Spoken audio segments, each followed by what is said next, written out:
Hello. Welcome to Almost 80. I'm Bennye, your host. Now that you have rung the bell, come on in, have a seat, and make yourself at home.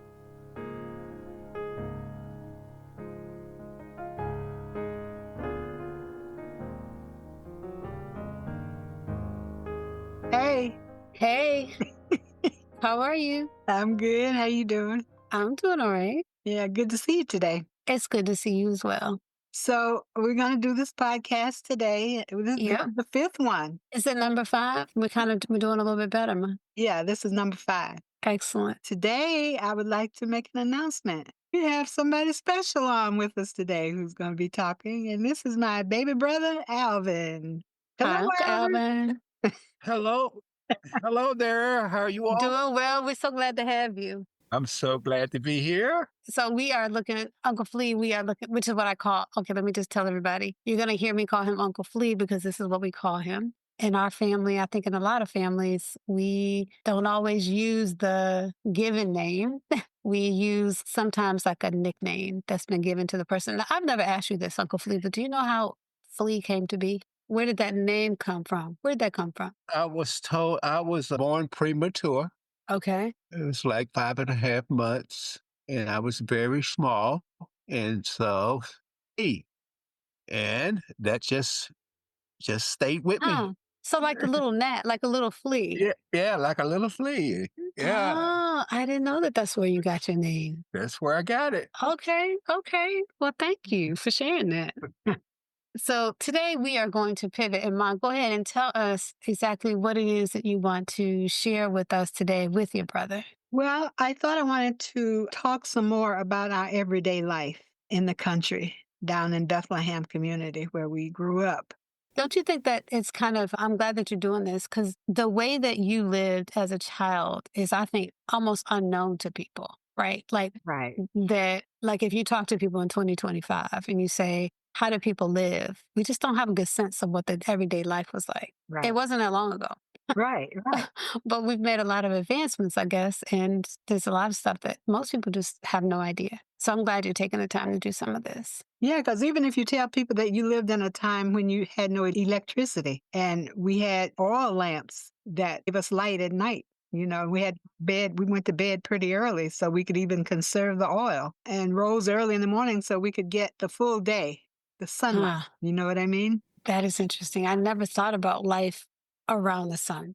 Yeah. Okay. All right. Let's jump in. Well, I think I've mentioned before that we were on 50 acres of land. I don't know how Dad and Mama got that, but they did, and they worked the land. We lived on a dirt road. We had well water for a long time before electricity came in. When electricity came in, we got a pump, which gave us water. And we had a wagon. We did not have a car, so we used the wagon to get around, go uptown. And I would be ashamed to get on the wagon to go uptown. Would you? I would, yeah. Why do you think you were ashamed? Because there were some other people who had cars. And I think for some reason I felt that, I felt a little less than, I guess. It was a shame. And we had to park in the back of the town, We could not park on the front. The cars could not park on the front street. Right. So how did the wagon was pulled by like a horse or 2 horses? Like what pulled the wagon? Mules. The mules pulled the wagons. Yeah. Okay. And how many did you have? Flea, how many mules did we have? We had 2, I know. Yes, we had 2. 2 mules, and they brought you to town. They carried the wagon wherever you needed to go. Yeah. Right. Mm-hmm. And we owned, along with 2 mules, we owned horses. How many horses did we have, Flea? 3 about 3. We had 3. Sometimes we had 4 with a Shetland pony, which was a little small pony. Okay. Yeah, Okay. 4. Yeah.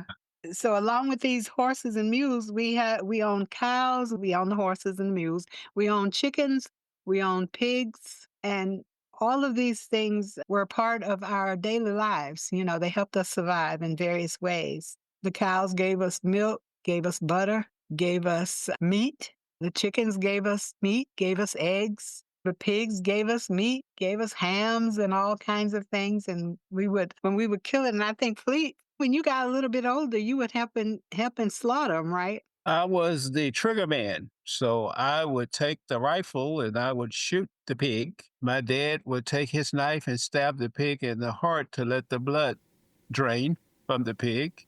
We would take it from there and take it to a barrel and put it in a hot barrel and get the hair off of it. And then Mm. we would take it out and hang it up and we would start butchering. Let me ask you this, Uncle Flea. When you say a hot barrel, what was in the barrel? Hot water. We had a barrel of hot water Yep. and we would put the pig in the hot water and turn him over and over and over. And then the hair, we would scrape the hair off of him. How would you scrape it off? Would you need like a knife You take a or knife and just scrape it and off. scrape it? Yeah. Okay. And if you were you gonna skin it once you hung it out? Like, why do you need the hair off? Can you just take the skin off instead of taking the hair off from the skin? Well, no, we was not gonna take the skin off at that time. Okay. We were Okay. gonna save the skin to make what they call cracklings. And that's why we have pork skins today. You know, I mean, you can buy it in a bag. That's literally I knew that, but it's so vivid when you think about somebody taking a knife and getting the hair off and then frying that skin, and that's what people eat as pork skins. Okay, so this is what you all were doing with these animals. And Uncle Flea, I have a question. It seems like you were exposed to like the killing of the animals and stuff that my mom was not exposed to. Do you think that there's a reason why you and Uncle Noel, I'm assuming, also may have helped with that, and maybe the girls didn't? Was there anything, any part of that story that you think could have fallen on gender lines? Yes, it was coming up. It was sort of like it was the male's thing to slaughter Hmm. and to butcher. And the females, they had their role with like cleaning up chitlins. We call chitlins is nothing more than hog intestines. But the man always had the role of the slaughtering because it's a lot of work. It was a lot of heavy work. Yeah, you'd have a pig around 200 to 300 pounds, and you had to handle the pig. And of Okay. course, we didn't have anything but muscle at that time. So we'd have to hang him upside down. So it would take like 3 or 4 people to hang him. You would hook him and you would hook him up on a tree or you would make something to hang him on so that his head would not touch the ground. Okay. Yeah, because the head was good too, because we made hog head sauce. Right. I didn't Let eat no it. part of the animal go to waste. Exactly. Exactly. Okay, Ma. So tell us more about your life kind of on the basically a farm. Well, the other thing we did was we grew all of our food. Okay. And when I stopped and started making a list of all the things that we grew, we had a garden which was right behind the chicken coop, and then we had a big field that we grew stuff in. And we grew corn, cucumbers, greens, all kinds of greens, collard greens, mustard greens, what's that other greens? Turnip, yeah, cabbages, beets, peas, all kind of peas, purple hoe, black-eyed peas. We had beans, pinto beans, Kentucky Wonders. We grew onions, leeks, white and sweet potatoes, peppers, tomatoes, squash, okra, sugarcane, peanuts, watermelons, cantaloupes, peaches, apples, and pears. And I'm sure I'm forgetting something. And then we had hickory nut trees and walnut trees. And you have persimmon trees too, didn't you? Well, persimmon trees they grew in the wild. There were some fruits that grew in the wild. And these other things were actually cultivated by you. These were not in the wild. You all planted these on Yes. purpose. Okay, Yeah. got it. Yeah. And what did you do with all this produce? Because produce only lasts for so long. Well, usually we harvested in the summer where we had two seasons. We had the spring season that we planted for summer and then a fall garden with some other stuff that was planted. So we would can. We would eat good in the summer first of all, if it came off fresh, you know. And then we would can the food so that in jars, so that we could keep them in the smokehouse.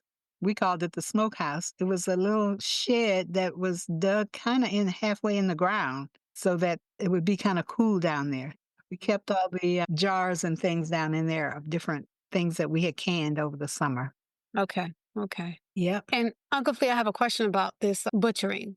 After you all Right. kind of got the meat, I guess, cut up, right? Like, Right. let's say a pig. How did you all handle the meat so that it ended up being tasty? How did you go from a pig hanging from a tree to bacon, let's say? Well, what we would do is that we would take like a ham and we would cure it. We would actually put a lot of salt and maybe what we call the barn. That meat would sit there forever. And I guess some people would think it would spoil, but no, it would not. and that would be some of the best tasting meat. Throughout the winter time, we would have meat all year just from that. And you said you would cure it with, you said salt Oh, and yeah, anything salt. else? Just Yeah, salt. salt and some sugar. Salt and some sugar. And you would take like a piece. Let's say you had a ham, like a cut a ham. You would take your hands and rub the salt and the sugar Right, all over it, right, just soak it, yes. soak it in it, Yeah, and then you put it like in a sack or something. pick it, wrap it in a bag and, or some towels or whatever you had. We had to do a lot of, improvising there. Yep. And then you'd Uh, hang it. we just go out there and cut what we needed. So you would take like some of that ham down and cut off of it, or would you take the whole Yeah. thing? No, you would just cut off what you needed because 'cause you'd have so much, Right. Because a pig gives you a lot of meat. a lot of meat. So you would literally cut off, you take that bag, pull the ham out, cut off of it, wrap it back up, Right. and then hang it back up in the store, in the barn. Yes. Yes. Okay. And nothing ever got in it? Like no like Never. maggots or nothing. Nothing. Well, I have to say, one time, Flea might have been too small. Mama, Mama had cooked this ham, and we cut into it, and there was some maggots in it, Really? and we had to throw it out. So You didn't know. sometimes it does Yeah, happen. he didn't know anything about that one probably. But one time it did happen. I only remember one happening one time. Yeah. Okay. But generally speaking, this meat was good Yeah. and it could Yeah. last you. Like Right. that one Yeah. cut of meat could last you the whole winter. Yes. Mhm. Yeah, that's amazing. And so then you would only have to kill, how often would you have to kill an animal to keep a good supply of meat like throughout the year? We would like kill like 3 or 4 at a time, and it would always be around October time frame, and then that would last us all year. Was there something special about the fall that made it the right time to It's the time of the year that I was told that you needed to do it while the weather was the temperature. Temperature was always kinda cool during that time. cooler? Mhm. Yes. That makes sense. We had plenty of assistance with slaughtering the pigs. We'd have families from the community. 3 or 4 families would come on the slaughter day and help you. So it made it a lot easier. I bet it did. And plus you had a lot of like muscle. Yes. You had a lot of people who could help lift all those animals. Interesting. So Ma, tell us a little bit more about kind of like your food and Well, some other things that grew wild were plums. We could go behind Papa's house, which was across the road from us, into the woods, and there would be yellow and red plums that were the best. The best. Okay. they were sweet because you know how plums aren't sweet half the time. It was sweet because we let them stay there until they were ready. They ripened on the tree. They ripened on the tree, and then we would get And them. birds didn't eat them because I thought when things ripen on the tree, birds would eat them. If they did, it must have been enough for all of us. Yeah, And the it was birds. enough. Yes. It was enough. It was. I've never seen a yellow plum before. Oh, they're delicious. Are they delicious? Have you seen yellow plums recently? I have not. I have not. No, I never see it in the store. Ever? Like I've Ever. never seen that. I've seen the dark ones, like the purple black ones in the. Right. Okay, so what else did you have? And blackberries. Blackberries were growing alongside on the road, on the side of the road. And we would get blackberries from there and in the wild, back in the woods or whatever. We'd get enough to put away some, can some, and Mama would make blackberry cobblers. And, from some of the fruit like peach cobblers, everything was from scratch. Even, when we did the peaches, some of them we canned them as fresh peaches, and some of them we canned as preserves. So the preserves, you put on a good hot biscuit because we had biscuits every morning, freshly made biscuits every morning. And we had cornbread with our dinner every day. When you made your preserves, so there's some people who might not know how that process goes. Can you tell us just quickly, how do you make preserves? If you have like peaches in front of you, what do you do? Well, you put them in a pan and you put sugar and I don't know what else. I don't know if she put anything else on them or not. And I think they kind of sat for a day or two. I'm trying to, Mm, and then you cook them very slowly over a fire.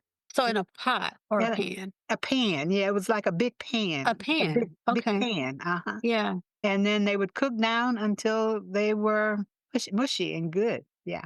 Would you eat it when it came right off the pan, or would Man, you? you know we did eat You some know of you it that did. came out of there. Okay. Yeah, how in the heck you gonna cook a pan of preserves and then put them all away and don't even taste it. Oh, And yeah. don't taste it. Yeah, you gotta check it. Yeah, you gotta check. You gotta put it on a big hot biscuit with some butter on it and just, And have a great time. enjoy yourself. Yeah. Uncle Flea, do you remember these fresh preserves? I do. I'm just getting hungry listening to her. It was so good. So good. Yep, so Yeah. good. What else you wanna talk to us about the food? Is there anything else that we're missing? Well, Flea went hunting and with my dad and with Dad and Norman, our grandfather. Well, why don't we let him tell us Okay. how that went? Okay. Okay, yes, yes. At a young age, my grandfather taught me how to hunt.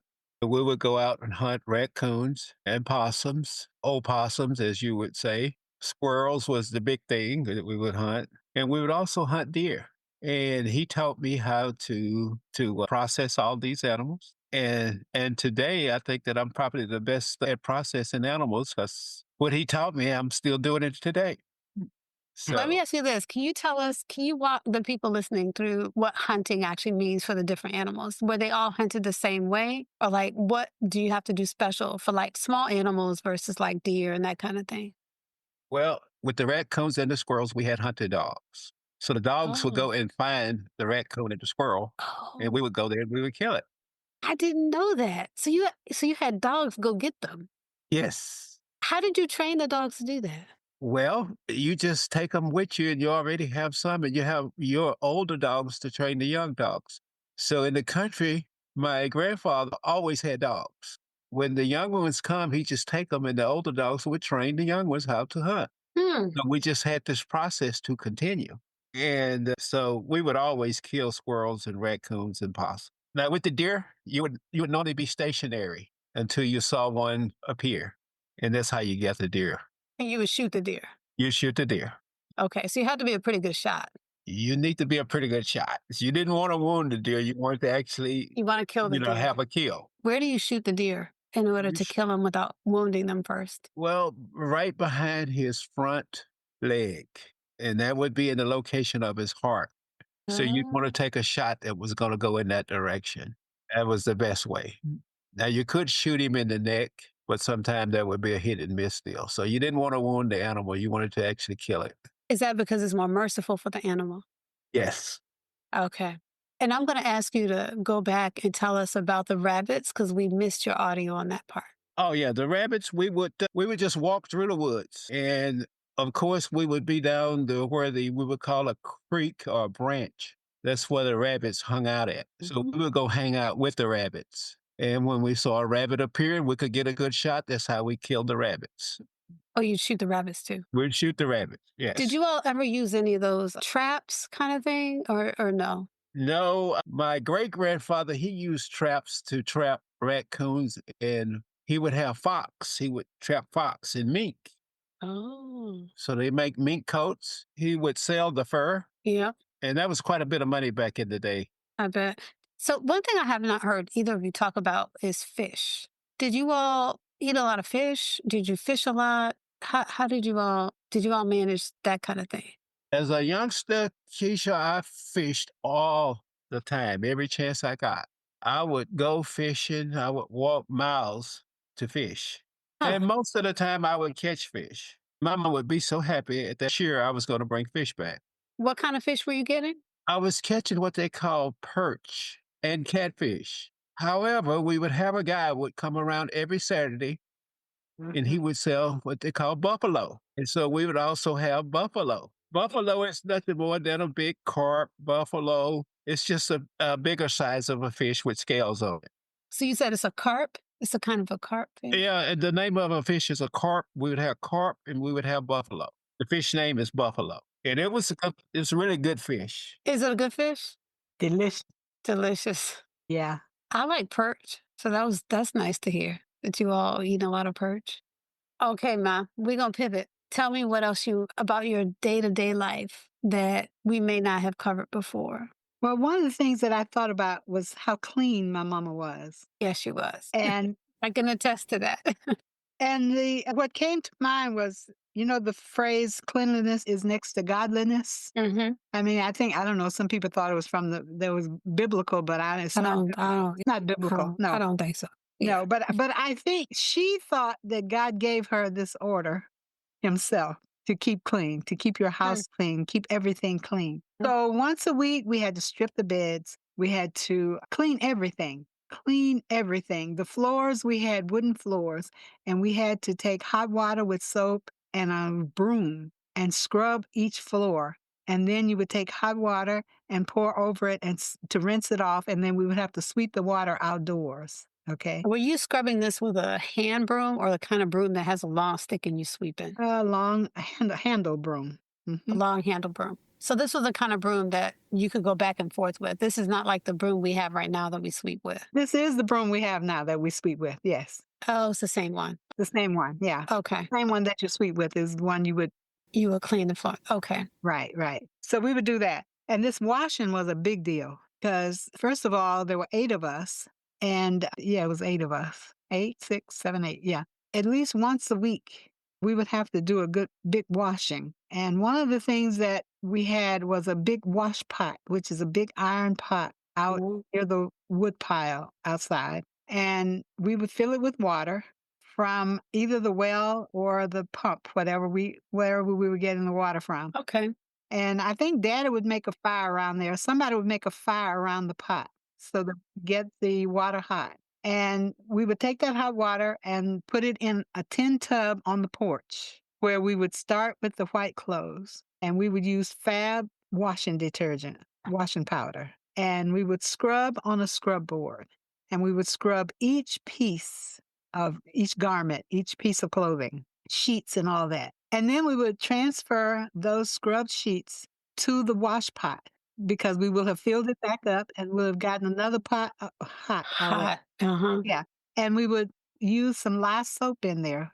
And lye soap is soap that Mama made herself. We put that in there. And then they would boil. The clothes would boil. These white clothes would boil. We would take a long stick or something and take them out and bring them back to a tub that had water in it for rinsing, clear water. Can I just tell you, I'm tired just thinking about this. I know it. And we would put it in there in this rinsing water. And we had 2 tubs of rinsing water. Uh-huh.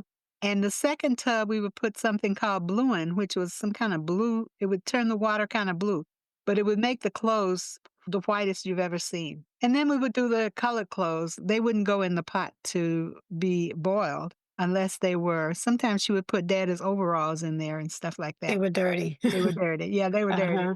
So, and then we would take it to the line or whatever. And we would have so many clothes. We had 2 like official clothing lines beside the house. So we would fill those lines with sheets and everything that was longer so it wouldn't touch the ground. But then we had a fence on either side of our house that went to the road, which was long. And most times we would have both sides completely filled with clothes. I can believe it. You had 8 people. Yes. I mean, I remember going up to the washateria, which is what. Yeah, well, eventually that's what happened. Yeah. Yep. I would go to the washateria with her, but she would never use the dryer. So we would wash all the clothes, bring them back to the house wet, and we would hang all the clothes to dry. Sometimes you use a bush. If you had things like socks and underwear, you could lay those on a bush Right. and the sun would dry them. Right. Right. That just seems like an enormous amount of work to have to do every single day. Oh, it was. Yeah. And it was, and after that, there were some things like your clothes that needed to be ironed or if it needed to be starched so that, it would stand up or whatever. Mm-hmm. And we would have to go through that process and put those in the starch water and then hang them up. And then the ironing was a big deal. We would have to sprinkle all the clothes and then roll them up, put them in a bag or something. And then we would iron. We put this big iron, a real iron, not an electric one. Oh, on like the stove. what is that? What is that metal? Uncle Flea, do you know it's a full iron? Is that what we call it, iron? Yeah, we just Yeah. call it the iron. Yeah, The yeah, big yeah. iron. Yeah. Okay. And you Yeah. would heat that up in a fire You would heat it up on top of on the stove, on the wood stove. Okay. on the wood stove. Yeah. Yep. So you'd have to be really good with your timing because you have to know when it's too hot. Yeah. Well, Yeah. and believe it or not, even though it was black and, things could get on there, but if you were ironing a white shirt, you would test it first on a little piece of something. Uh-huh. And nothing ever got on those shirts or Nothing got on anything. it. Yeah, that's interesting. That's good. So you were doing all this, man. This took the whole day? I mean, I don't know, but Oh, it yeah, had to take the whole day. absolutely. And so how did you eat on a day like that? Because, you all cooked everything from scratch. You had like full organic meals. So Yeah. how did you eat on a day when you were doing all this laundry? In between, we ate. I mean, Mama would and we would cook. Mama would get up early and she would cook that breakfast and she would probably start dinner, put a pot of beans or peas or something on early in the morning so that, it wouldn't be that much to adding cornbread or something to it for supper. Got it. Got it. So this sounds like a lot of labor. I mean, this is like growing food, killing animals, doing laundry. And how did you all sneak fun in there? Okay, yeah, because we really did. I know it sounds like we had no time for it, Y'all right? had to have something for fun. Yeah, we Like, had to have what was something it? fun. So one of the things we did, we played softball, I remember, and we would make our own ball. We would get some rags and roll them up into a ball and then take some twine string and wrap it up so that it Mhm. would hold, okay? Yeah, like a tight little homemade ball. Homemade ball, yeah. And then we would get a stick. We would go to the tree and pull down a branch that we would use for the bat because we didn't have a real bat. Let me stop you for a second. Uncle Flea, can you tell me, Yes. please, what kind of things did you all do for fun when because you're 10 years younger than mine. So it might have been a little bit different for you. What were you all doing to play? For fun, we rode horses. We would go out and ride the cows. Some of them call it bull riding, but we didn't have the nerves to get on a bull. We would get on a smaller cow. I didn't know you could ride cows Oh like yes, that. you can, because you're not going to stay on there long. So you're going to start off riding, but you're going to get off because they're going to buck you They're off. gonna buck you off. Yeah. So even cows that are not bulls will buck you off. Oh yes, for sure. Okay. Yes, and we played basketball. We played football. So we had this huge yard, so we could all, it was like a football field out in front of the yard. We've played marbles, and we just steady walked the road all the time. Just walking, Even throwing rocks at signs was fun to us. throwing rocks at signs. Yes, see who could hit the see who could hit the signs. Yes. So we just had it was fun every day. Every day was something to do. I feel like the description of of your childhood, yes, it was a lot of work, labor intensive, but it left a lot of room for imaginative play, like a lot of imagination. Uh-huh. And I'm kind of envious. I think, the children, young adults today, we've had so much advancement, that there's very little room for like just play Right, and right. using your imagination.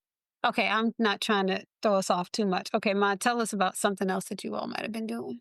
Well, we did a hopscotch. We played jacks a lot. We played cards every day except Sunday. Mama said we couldn't play cards on Sunday because that was the Lord's Day. The Lord's Day. And playing Yeah. cards was like like the devil's activity, I guess. Yeah. So we couldn't play Okay. cards on What Sunday. kind of cards did you play? You know what? I don't remember. You don't remember? Fish. You have We no played idea. some kind of matching game. I don't remember. Yeah, we played something. It was the beginning of a lifelong career for you, by the way, of playing cards. Playing cards. It was indeed. And we did those hand clapping games, Oh, Mary Mac, Miss Mary Mac, and yes. them, all that.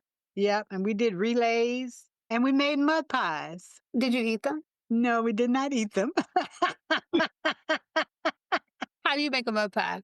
Well, you take some dirt and you add some water and you mix it around and you make it into what we would call a pie on the ground.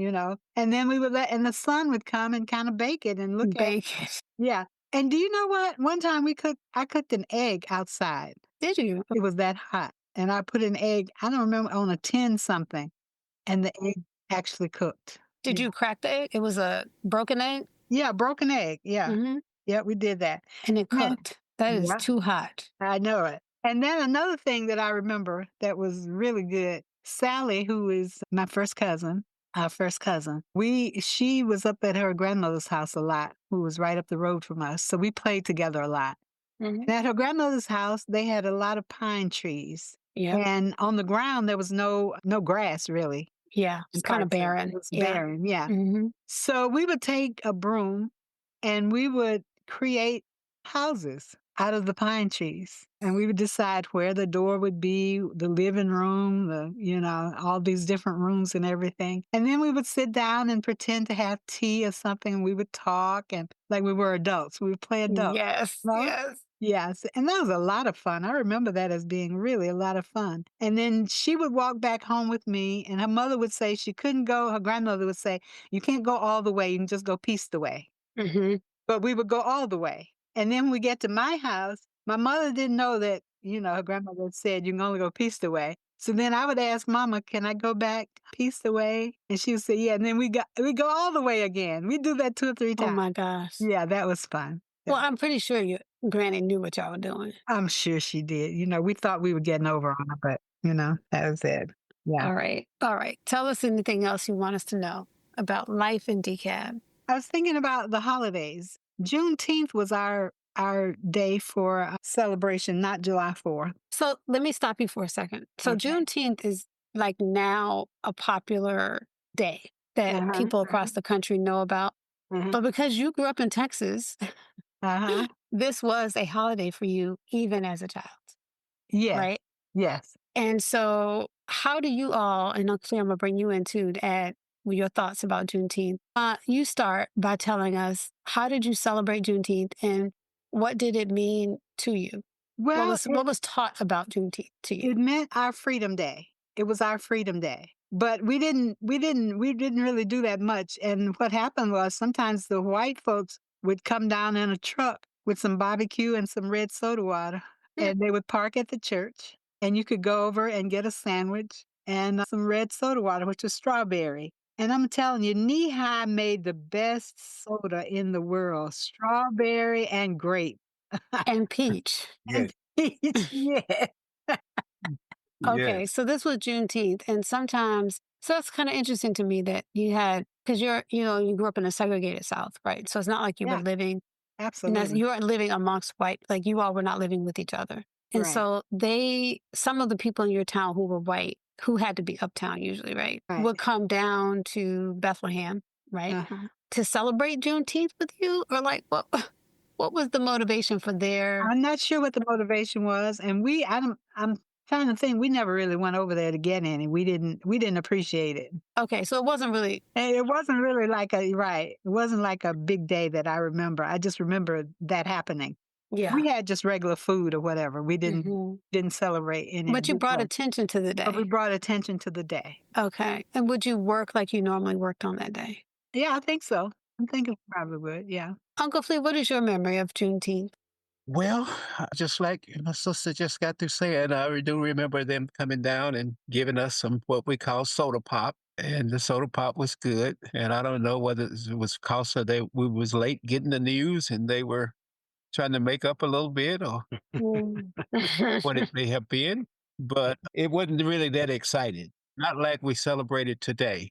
We really get out and do a good job at bringing attention to Juneteenth, Yeah. especially here in Texas. And when you all were children, did you understand what Juneteenth meant? Did anybody tell you I why there was a Juneteenth? I really didn't when I was very small until I got up in a little age of probably 17, 18, and kind of read up on it and figured out what it really meant. I didn't realize that we didn't get the word when everybody else did. I just remember that that was our day of independence, and I was thinking that it was for all of us in all states. I didn't realize that maybe we were a little late getting that information. Yeah. Yeah, a couple years late. Yeah, a couple of years late. Yeah. And then Thanksgiving, we didn't really celebrate Thanksgiving. We would work on Thanksgiving sometimes. We didn't really celebrate it like people do today. Hmm. Christmas was a big time for us. Yeah. And and even though we were very poor, as far as being able to supply gifts and things like that for mom and them to do for us, but they always tried to give us a little something at Christmas. And the big thing was the food. We had food galore.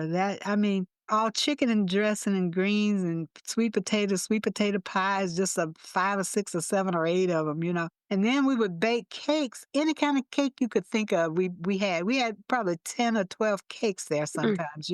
I remember Gail made a cake. She said she was going to make a jelly cake, so She made the layers and just put some jelly Oh between it. my gosh. We so we had What were the cakes that you all made? Like, can you think back to what were some of the flavors that you all had a part of your we had chocolate cake, we had coconut cake. All these cakes are made from scratch, okay? Banana cake. Banana, yeah, banana cake. And when I got in high school, my teacher, home economics teacher, she was teaching us how to make German chocolate cakes. And that's when I first started making German chocolate cakes. And she would let me make it there at school. So I would bring the ingredients and make it there at school. She also taught me how to make pecan cakes, which is like a fruit cake, but it only has pecans and raisins. You Mm, know, it has like a quarter raisins and quarter pecans or something. Very rich cake, but you let it soak for a couple of weeks in some juice, some grape juice or some mhm, wine. You know, some people say, but we didn't have wine. We'd let it soak in grape juice. And, you know, we would have that. Christmas was a good time. And mm. then Easter was more around, you know, church. We had to learn plays. We had to do plays. We had to sing songs. We had to give speeches. Everybody, if you could talk, they would give you this speech. What is it? What is that speech they always say? It's Easter Day. I just came to say it's Easter Day or something. I mean, it was like one Like the line. little kids, like 3 and 4 years old. Yeah, Mhm. yeah, yeah. Christ rose on Easter Day. Christ rose on Easter Day. Yeah, something like that. See, you remember yours, right? So that was a big day, and we always had like a good dinner with that as well. And church was a part of it. And church was a part of our lives, you know. We went to Sunday school every Sunday, but we only had church for the longest time once a month. And the church across the street had church once a month. So we would alternate. When they had church, we would go over there and they would come over to our church. Mhm. You know, we had church. And then they moved it to 2 Sundays. And I think at one point they tried to go full time, but that messed with the way things had always been. They went back to 2 Sundays and now we're in the process of almost closing the church. So Yeah, there's nobody there. yeah. There aren't that many people back in decaf. No, no. Mhm. And I mean, just like everywhere else, I'm sure it's affected by people leaving church. Like, not just that church, but just people don't go to church the same way. Yeah, Right, right. That's true. yeah, yeah. True. Yeah.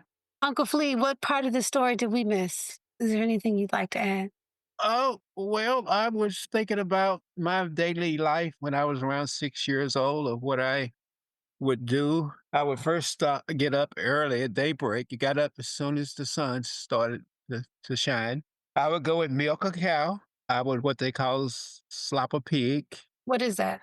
Slopping a pig is more than feeding the pig. And what you call slop was just sort of like flour, and you would put water in it, stir it up, and anything else that you had that the pig would eat, corn, just anything. It was Like just a mess. leftovers. Yeah, leftovers. Leftovers, and you would just put it in a bucket and take it out there and put it in a trough, and that's what you slop. That's what you call slopping the pigs. They would eat that. And that was part of this is 6 years old. Just 6 years old. That's what I did in the morning. Yes, Yep. yes. So that was fun. I enjoyed it. Did Every you bit of it. really? Did you Yes, enjoy it? Honestly. I really did. I did. I didn't have a problem with it. It was just a part of daily life. When you get a routine, it's just like a routine every day. Yeah. And you didn't know any different, You right? didn't know any difference. Yeah, that's what I was supposed to do. Yep. Yep. And with the milk of the cow, you would have to separate the cow from its baby calf because you would have to get half of the milk and you'd have to give the calf the other half of the milk. So I learned how to So do the that pretty calf well. wouldn't just nurse from the cow? Well, we'd have them separated. When you're milking, you'd have them separated. You'd have the mama cow in one pen and the baby in another pen. Oh. And so what you would do is once you got the mama and milked about half of the bag, what they call the udder, which is a bag, and once you got about a gallon or so, then you would let the calf have the rest. And so that's what you did every day. So let's say a cow has this calf out in the wild. I'm just Right? saying. The calf would just nurse directly from the cow, right? And so I'm wondering, why did the calf have to be separated from the cow? Well, the calf had enough milk. After you got your part, you would get about a gallon, and the calf would have the rest. And that would be sufficient enough for the calf to, be healthy. And for us to drink milk and make No, butter. I get that. I get that. I'm just wondering if the calf could have just nursed when they wanted to, and then you also could have milked the cow. No, no, because the calf normally would take too much of the milk and you would end up with none, pretty much. Hmm. Yeah. So the Okay, only way that's you would be interesting. assured to get something, you'd have to get yours first. And so this is going to sound really strange, but so in pediatrics, when we study breast milk, the first part of the breast milk sometimes contains different things than the last part, depending on how old the baby is. And so I wonder if the calf, like, was getting Right? everything that it needed when it was getting the second half of the milk. But they grew, so they must have gotten something. Yeah, they found something that They found was something. They found a way. I'm up here. I'm up here with a bleeding heart for the calf. Okay, it's making and for the cow. I would be so sad if I couldn't nurse my own baby. they nursed the baby every day. Eh, Everybody was happy. Everybody was happy. Everybody. Win-win, win-win situation. Okay, I'll leave well enough alone. Okay, anything else, Uncle Flea? I think that's about it. No more than just feeding the chickens and the Yep. cows and the horses. Yeah, and we did all this in the morning time. It was just right. All this happened right at the break of dawn, feeding all the Mhm. animals and getting the milk. Yep. I feel like I've, walked in the shoes or at least been able to see with my own eyes, my own mind's eye, what it was like when you all were children. Yeah. It So was a I lot of really, work, but it was fun. And because we were in our own community, we were kind of safe from a lot of the tensions that could have been. I was thinking about that as you all were talking. It felt like very much like a cocooned Mhm. neighborhood. Uh-huh, uh-huh. Yeah. Did you know any times that that cocoon was cracked or that, there was racial violence that penetrated the community? I don't know of a time. Yeah. No, I can't think of a time. Well, everybody stayed in their place. We knew where our place was. We knew Cool. that Yeah, we knew that we couldn't park on the front of the street, so we didn't park. We knew that we couldn't go into stores and, meander and, pick up things, touch things, so we didn't do it. We couldn't go and sit at the seat in the drugstore where they sold soda pop and stuff. We couldn't do that, so we didn't try it. This is a part I think that I want to just spend 1 second on. And part of the reason you said if you stayed in your place, everything was fine. And so that suggests to me that there was a real threat of not staying in your place. Yes, Like, it did you was. have an unspoken knowledge that there would or could be violence if you stepped out? Absolutely. Because, we were hearing about things happening all over in Mississippi. And, we really thought Mississippi was just a terrible place to be. And, some places in Louisiana. And we'd heard all these stories. And Yeah. even when Martin Luther King was leading us to a better place, a lot of us felt that maybe he needed to just be quiet because it was just going to be rough for all of us. Mm. So we, Mhm. thinking about it now is just, uh, we lived under a threat. And I'm sure that that did something to us that we probably cannot even articulate. Mhm. Mhm. Yeah. Uncle Flea, thank you for joining us today. Oh yeah, good. It was good to join. Yeah. So, Ma, it's been great talking with you again today, having Uncle Flea here so that you all could think back, look back over what your childhood was like. And I know that your goal has been just to share the stories of your experience. So, really, you started this so your own family could know Yeah. what your life was like. And then Uh-huh. it's like a bonus that we're able to put it in a place where other people can hear it too. Right. Yeah. I'm so happy to do this, and I thank you for leading us in this venture. And thank you, Uncle Alvin. You were so much welcome. I was really happy to be a part of. Yes. All right. Okay. All Well, I right. guess we will see you next time. Yeah, we'll sign off. All right. Bye bye. Thank you for stopping by. I'll see you next time.